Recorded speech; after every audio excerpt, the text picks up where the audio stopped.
राधे राधे दोस्तों, श्री गणेशाय नमः। आज मैं आपको बुधवार की कहानी सुनाने वाली हूँ। वैशाख माह में हर बार की कहानी भी सुनते हैं, जैसे पीपल सींचते हैं उसमें पथवारी माता की, और हर बार की तुलसी की भी मैं कहानी डालूँगी। तुलसी की भी कहानी सुनते हैं। तो इस प्रकार आज मैं आपको बुधवार की कहानी सुनाने वाली हूँ। एक राजा का लड़का था और एक बनिए का लड़का था। दोनों की शादी हो गई थी। अब बनिए का लड़का बड़ा था और राजा का लड़का छोटा था, तो इसलिए अब उसकी शादी हो गई तो उसकी बहू को लेके नहीं आए थे, जैसे पहले गुना करते थे। थोड़े दिन जैसे छोटे लड़के बच्चों की शादी कर देते थे तो ससुराल नहीं लाते थे, वह लड़की प्योर में ही रहती थी।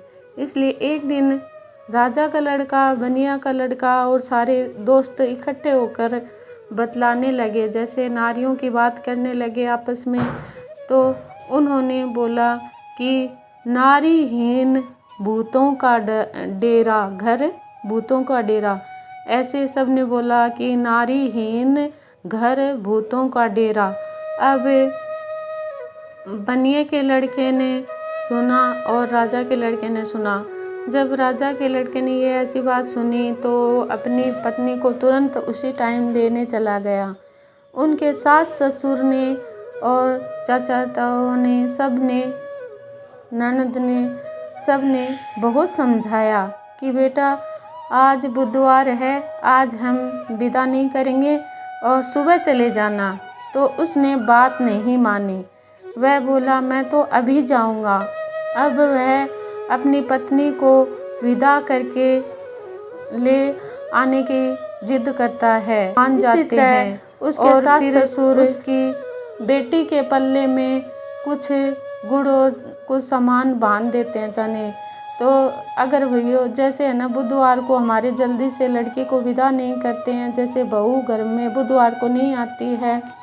पहले जैसे नई नई शादी होती है तो कुछ बार त्योहार वैसे मतलब ये शास्त्रों के नेम मानते हैं। और अगर किसी दिन हमें ज़बरदस्ती कार्यवश आना ही पड़ता है तो हमें उसके कुछ नियम भी करने चाहिए। पहले दिन से ही अपने परिवार में किसी के घर कपड़ा कुछ रखवा देते हैं, सामान, और गणेश भगवान की पूजा पाठ करते हैं और अनुमति लेते हैं भगवान से कि हे भगवान, कुछ कार्यवश हमें इस दिन जाना पड़ रहा है, इसलिए। वैसे और कहीं जा सकते हैं, लेकिन ससुराल में बहू बुधवार को नहीं आती है, बेटी पीवर से विदा नहीं होती है। इसलिए मतलब कुछ दिन तक नहीं जैसे नई नई शादी होती है तो कुछ दिन तक बाहर त्यौहार मनाया जाता है। फिर अगर कुछ कार्य अगर बस जाना ही पड़ता है तो उसके लिए कुछ नियम भी होते हैं। इस प्रकार वह नहीं मानता है और सास ससुर उसके लड़के के पल्ले कुछ बांध देते हैं और उसको विदा कर देते हैं। अब वह रास्ते में लेके आता है तो उसकी पत्नी को प्यास लग जाती है और वह अपने पति से कहती है कि मुझे प्यास लगी है। वह अपने पति को प्यास लगती है तो वह अपनी पत्नी के लिए पानी भरने जाता है और पानी भर के लेके आता है। जब लेके आता है तो उस टाइम वैसा ही सेम दूसरा पुरुष उसके पत्नी को पानी पिलाता हुआ नज़र आता है। वह देखता है कि मेरे जैसा ही और लोटे में पानी लेकर अपनी पत्नी को पिला रहा है। तो उसने देखा ये क्या है, उसने आश्चर्य हो गया और वह अपनी पत्नी पे गुस्सा भी आया। फिर वह कहने लगा ये मेरी पत्नी है, वह कहने लगा मेरी पत्नी है। अब पत्नी भी उनको देखकर सोच विचार में पड़ गई, मैं किसको अपना पति कहूँ।